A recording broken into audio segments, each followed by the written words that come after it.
These last couple of weeks have been very interesting when it comes to approval rates, consumer confidence, and what the banks are changing their tune on when it comes to property prices. In this video, I want to cover off exactly what's happening around the ground and what I think is about to happen over the next quarter. If you're interested, definitely keep watching. Hey guys, my name's Ravi and welcome back to Personal Finance with Ravi Sharma. If you're new here, smash that subscribe button because I talk about real estate, cryptocurrency, and financial freedom. Now in a previous video about a week ago, I got told in the comment section that my energy was a little down. And yeah, it was. And it's not because all the negativity in the mainstream media is hitting me, it was just because I was really tired.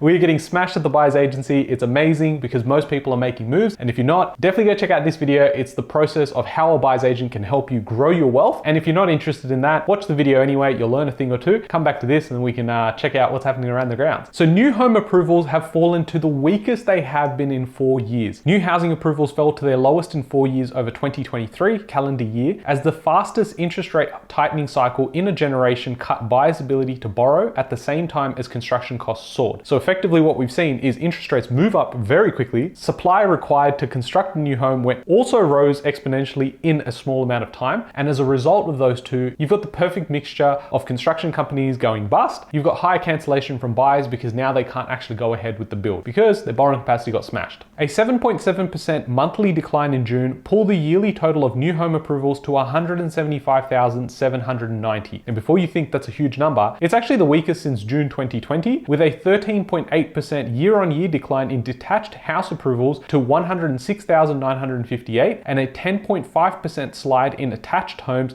to 68,831 according to the ABS. Let's just put it into context. We're expecting like 400 or 500,000 immigrants coming into the country, yet we can't even build new homes. And it's not going to change overnight. We all expect that interest rates might just cut slowly in 2024 and potentially in 2025. So unless they're going to cut drastically, you're not going to have an influx of people wanting to build new homes. And building a new home is not simply like, yeah, I want to go build a new home. Let me get the shovel, let me get some bricks and some concrete. You've got to go ahead and plan that. The council's got to approve it. And although their system is like online, it's actually taking a lot longer in many cases to get a DA approval. The figures accompanied by separate numbers reflecting a 22.1% slump in new home loan commitments over 2023 year, a leading indicator for future housing activity. So what that effectively means is that people aren't taking out new loans for construction. And if they're not taking that out now, it means there's nothing really planned for constructing in the next 12 months. The weight of interest rates, build costs and delays are set to cause a further step down for 23-24, Oxford Economics Australia senior economist Marie Kilroy said. Demand and supply for housing are moving in opposite directions. This will sustain a sizable dwelling deficiency over the coming years. It's not until late 2024 that we anticipate market pressure will guide dwelling approvals back to growth. And this is very, very key. What we need to pay attention to is interest rates. Yes, we can look at interest rates and go, oh, okay, cool, they're going down, that means we can afford more. It's actually looking beyond that because it doesn't just affect your ability to buy, it's also the ability for construction companies to go and make it viable to build new homes. If they find that their holding costs are too high, they're not going to go and take on a project where they lose money. So that's how you've got to think about how those interest rates will affect multiple things in the economy, which is why when I come out and say, oh look, yes, technically inflation's high, that's why they need to increase interest rates. It's not the only thing the RBA needs to worry about. They also need to look at employment. And if you've got construction companies going bust, that means people are losing jobs. Now, although unemployment's still at record lows, that is the number to watch when it comes to interest rates. And we are pausing at the moment, and it's because the RBA is worried about what could potentially happen if they were to continue tightening when they really don't need to. Now, a couple of days later, this article comes out, which is no relief for house prices as rate pause lures more buyers.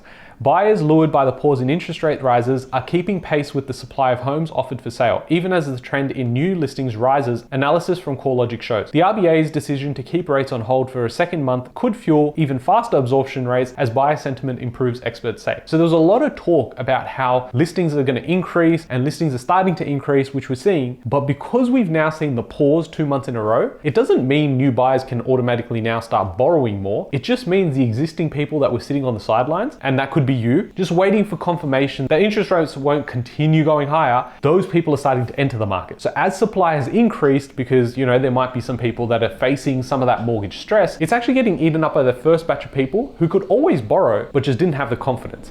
Now they've got the confidence and they can buy. What happens next in this is when the second group of people come in. The second group of people are really the ones that now can borrow and have the confidence. Right now, we've got people can borrow, they didn't have the confidence, now they're borrowing. The next ones are, they've got the the confidence, but they can't borrow. When they can borrow, which is what's going to come as a result of interest rates falling, that's the next group of people that will come into this market. And I suspect they're coming in probably as early as Q2 of 2024. The months of supply, which measures the number of listings against the estimated number of sales, fell to 1.7 months nationwide, down from 2.1 months in February and lower than a decade average of 2.4 months. This measure of supply versus demand remains well below long-run average, highlighting that advertised supply remains low relative to demonstrated demand, said Tim Lawless, CoreLogic Research Director. This is important to understand. While mainstream media focuses on, listings are going through the roof, we're going to have a collapse of some sort, why have prices not fallen? And the reason they're not falling is when you actually look at the low base the listings are at the moment and how they're bouncing off it, they're still well below where the averages are. And when you then compound that with the fact that there's actually a lot of people that are sitting on the sidelines with a lot of money just waiting for confirmation, you then have a situation where not only are existing buyers able to borrow, you have so many immigrants coming into the country who need to buy. So after everything I've just told you in this video, it's no surprise that only 4 days later, this article comes out, which is Sydney home prices to rise 10% this year according to Westpac. Sydney house prices are expected to rise as much as 10% this year, propelled by surging migration, a tight rental market, and a scant housing supply according to Westpac's latest forecast. Now last week, I actually covered on this channel another bank that was focusing on changing their forecast for this year and the next 2 years. Definitely go check out this video because I do share a lot of data as well in that. Westpac has significantly upgraded its expectations, tipping dwelling prices to rise 7% nationally this year, followed by a 4% next year. In April, Westpac had forecast prices to track flat overall nationally this year, followed by a 5% increase next year. At that point, the bank's economists expected Sydney prices to lift just 1% this year. Now that was in April. I came out on the channel 6 months ago, which was sort of around Feb and March, to come out and say, look, I think the market here nationally will grow by 5% in 2023 and about 9% in 2024. These guys are coming out and now jumping on the bandwagon saying, Yeah, maybe it's going to be 7%, but we're not really sure. because the amount of demand we've actually got in the system is a lot higher. All you have to do is honestly look at TikTok, Instagram stories with people going to these house inspections. I like to go for fun on the weekends and I'm finding multiple people. Now compare that to late last year when I was going to these open homes, there was hardly anyone. So I know the demand's back, and it's not just because people can borrow more because interest rates went up. It's just confidence is rising, and you've also got immigrants coming into the picture. After notching up 10% this year, Sydney prices are anticipated to gain another 6% in 2024 and 4% in 2025 in Westpac's revised view. Perth is expected to achieve the second strongest growth with 8% gain this year, followed by Brisbane with 6% and Melbourne with 4%. Australia's housing market has continued to outperform expectations, particularly with respect to prices, senior economist Matthew Hassan wrote in his analysis on Monday. Across the 5 major capital city markets, dwelling prices have now risen 4% over the year to date, a 5.2% rebound from February's low, retracing just over half of the 9.7% fall over the previous 10 months. Those gains were well sustained, Mr. Hassan said. Despite 4 further rate hikes from the Reserve Bank of Australia between Feb and June, the progress of prices, turnover, auction activity, new finance approvals, and sentiment all combined to paint a picture of a broadening recovery, albeit one that is being led by prices with the volume of activity and demand still relatively subdued. We are still below averages when it comes to listings, when it comes to demand, and we've got record high interest rates. I'm not coming out and saying, well, look, you should FOMO and go and buy something. I'm just saying that you need to get your head in the game. If you're sitting there on the sidelines, maybe you're not even watching these videos. But then you wouldn't have heard what I've just said. So scrap that. Maybe you're in a position where you've always just waited. You're like, no, I got told the recession's coming. Just think about how you feel now and how you felt in 2020 when everyone promised you that prices were going to come down, and then there was select few that came out and said, I don't think prices will go down. I made this video during the pandemic and it was tragic. The media was coming out and suggesting prices were going to fall. In that video, I talked about why I think the prices will go higher, and of course they did. They went on their biggest boom ever, which is pretty much what I said in the video. Now, although I think prices will go much higher, I don't think we're going to see anything remotely like what happened in 2020. But that doesn't mean you can't make life-changing gains over the next couple of years. So I hope you guys have learned a thing or two in this video. If you have enjoyed it, smash that like button, and I'll catch you guys in the next one.